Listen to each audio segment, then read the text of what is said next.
New English school Chandori आपला 6वी 7वीच्या AIच्या विद्यार्थ्यांनी आज आपल्यासमोर या ठिकाणी लाईव्ह स्ट्रीमिंग ESP32 कॅमच्या साहाय्याने लाईव्ह स्ट्रीमिंग कसं करायचं हा प्रोजेक्ट या ठिकाणी तयार केलेला आहे। तर त्याचं थोडक्यात मी तुम्हाला माहिती सांगतो। तर बघा या ठिकाणी हे ESP32 कॅम डिव्हाइस आहे, ते MB मॉड्यूलला या ठिकाणी जोडलेलं आहे आणि हे दोन्ही डिव्हाइस लॅपटॉपला USB केबलच्या साहाय्याने जोडलेले आहे। आपण स्क्रीनवरती बघू शकतात या ठिकाणी आर्डिनो युनोच्या साहाय्याने आपण लाईव्ह शूटिंग किंवा लाईव्ह स्ट्रीमिंग कशी करायची ते बघत आहोत। तर बघा सुरुवातीला काय केलेलं आहे, तर आर्डिनो युनो या ठिकाणी सुरू केलेलं आहे। आर्डिनो युनो सुरू करून त्यामध्ये ESP32 बोर्ड सिलेक्ट केलेला आहे, AI थिंकर ESP32। त्यामध्ये आपण कोड पेस्ट केलेला आहे। कोड पेस्ट करून तो व्हेरीफाय आणि अपलोड या ठिकाणी करण्यात आलेला आहे। अपलोड केल्यानंतर जे वायफाय कनेक्शन आपण आपल्या लॅपटॉपला कनेक्ट केलेलं आहे तेच वायफाय कनेक्शन आपल्याला या ESP32 कॅमला जोड द्यायचं आहे। तर त्या पद्धतीचा बदल या ठिकाणी आपल्याला करावा लागतो। वायफायचं नेम आणि वायफायचा पासवर्ड त्या ठिकाणी आपण इन्सर्ट केलेला आहे। त्यानंतर हा कोड व्हेरीफाय आणि अपलोड केल्यानंतर आपल्याला लाईव्ह स्ट्रीम जी आहे किंवा लाईव्ह स्ट्रीमसाठीची जी लिंक आहे ती या ठिकाणी खाली सिरियल मॉनिटरमध्ये जनरेट झालेली दिसते।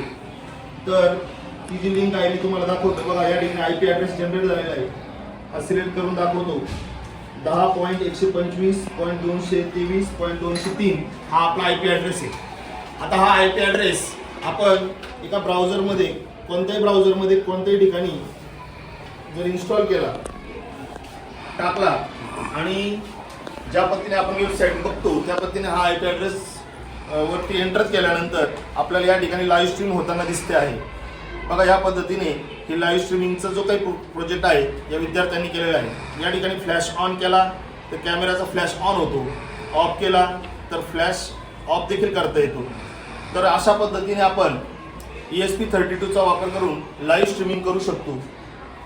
याचा वापर वेगवेगळ्या प्रोजेक्टमध्ये करता येतो। आणि विद्यार्थी मित्रांनो, आपण हाच IP ॲड्रेस जो या ठिकाणी टाकलेला आहे कुठल्याही ब्राउझरवर, हा आपण मोबाईलवर जर टाकला तर जगात कुठल्याही व्यक्तीला त्या कॅमेऱ्यातून काय दिसतं आहे ते बघता येऊ शकतं।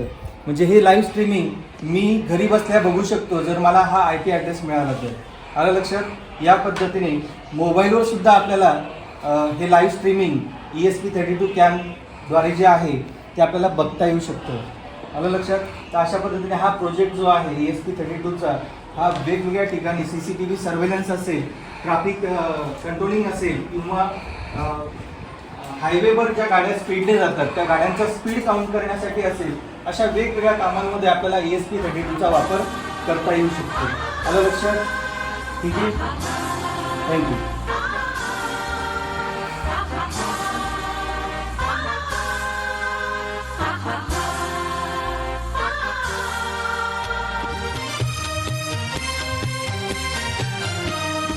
रयते मधुनी नव्या युगाचा माणूस आता घडतो आहे। वटवृक्षाच्या विशालतेचा मोहन भाला पडतो आहे। रयते मधुनी नव्या युगाचा माणूस आता घडतो आहे। वटवृक्षाच्या विशालतेचा मोहन भाला पडतो